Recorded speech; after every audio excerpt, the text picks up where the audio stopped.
এই পৃথিবীর সব থেকে সুখী মানুষটাকে, যে কখনো দুঃখ কি দেখে নাই, সব থেকে সুখী শুধুমাত্র এক মুহূর্তের জন্য জাহান্নামের সামনে দাঁড় করানো হবে। এক মুহূর্ত, শুধু এক পলক, হাদিসের মধ্যে আছে, শুধু এক মুহূর্ত জাহান্নামটাকে দেখানো হবে।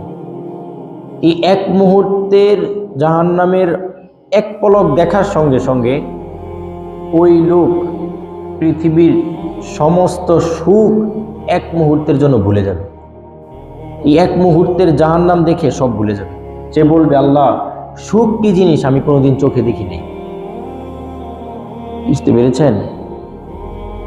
এই হাদিসটা কেন রাসূল বলেছেন জানেন? এই কথাটা উপলব্ধি করার জন্য যে আমাদের সামনে সময়টা কত ভয়ঙ্কর আসতেছে। এবং আরেকটা কথাও বলেছে যে এই পৃথিবীতে সবচেয়ে দুঃখী যে মানুষটা, মানে যে কখনো সুখ বলতে কোনো কিছু দেখে নাই, কোনোদিন সুখ কি জিনিস সে দেখে নাই, সারাটা জীবন কষ্ট করছে এই পৃথিবীতে আইসা, এরকম একটা লোককে শুধু জান্নাতের এক পলক শুধু তাকে দেখানো হবে। এক পলক, এই এক পলক জান্নাত দেখার সঙ্গে সঙ্গে এই মানুষটা বলবে, আল্লাহ, দুঃখ কি জিনিস আমি কোনোদিন চোখেও দেখি নাই। সুবহানাল্লাহ। এবার বুঝেন জান্নাত কি জিনিস।